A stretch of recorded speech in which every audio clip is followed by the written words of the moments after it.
Now we're going to look at what's called supply shifters. So price is going to determine how many individual units we put on the shelf, and the non-price determinants, or the shifters, are going to determine how supply is shifted or increased in general across the market. So there's an acronym called ROTN that are the supply shifters, or non-price determinants of supply. So what's going to affect supply, or what we think of as our supply chain in our economy, can be influenced by several things. The first one is resources or inputs. And think of it like this: what I put in my product. So whatever it costs you to make a product, if the resources change in quality or quantity or price, so let's say the price of your resources increases, that's going to lead to your supply decreasing because you only have a certain amount of money for labor and materials.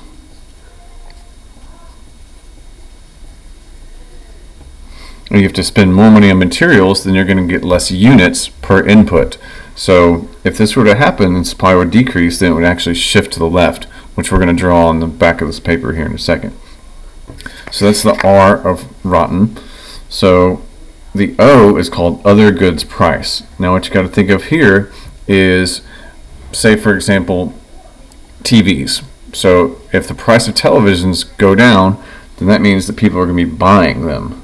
So if people are buying TVs, the demand is going up for TVs, then what are people going to buy that go with TVs? Well, how about a Nintendo or video games? So the supply of games would go up, and that means that supply is going to shift to the right, and we'll show that on the graph. The T in ROTN is taxes. So taxes are cost of production, just like raw materials and labor. So if my taxes go up, that means I can't buy as much labor or materials. So that means my supply would decrease. And that means the supply would shift to the left. Just think of businesses as having a budget for labor and materials. Anything that affects how much output they can make by adding these two together is going to make their output decrease. Just think labor plus materials equals output. If something changes one of those, it changes that one. Okay, so the next one is subsidies.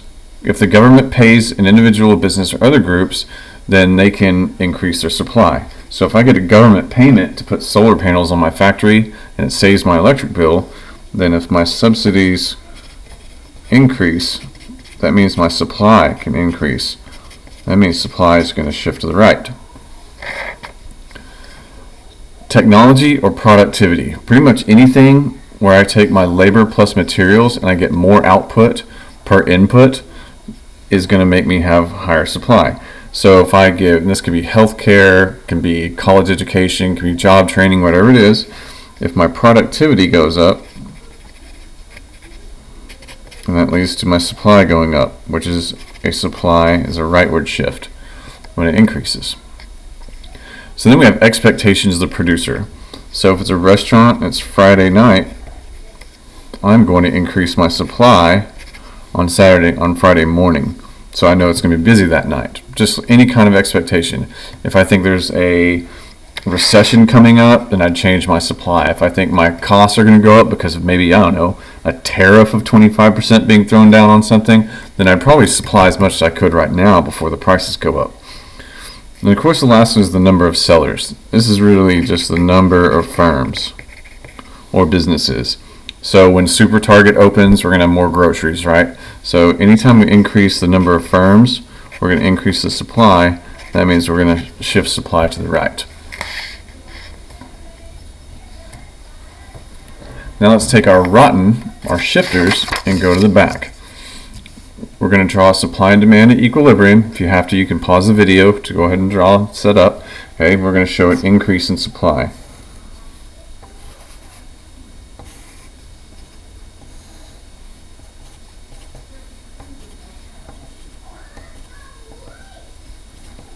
So we always have price on the vertical, quantity on the horizontal, price at equilibrium. Now we have an increase in supply. Leave demand alone. Remember, we have the same number of people. And an increase in supply is shifting to the right. So we're going to draw a new S1 curve. And now, where we have the same amount of people, but more supply, there's more of it, and we like that surplus. And that's going to show an increase in supply from S to S1. A new supply curve is what we're drawing. And then, of course, we'll show price decreasing and the quantity increasing. So equilibrium price, we can see that it decreased and quantity increased. We like this scenario where we get more stuff for less price. Now let's look at supply and demand in equilibrium and a decrease in supply. So once again, we'll draw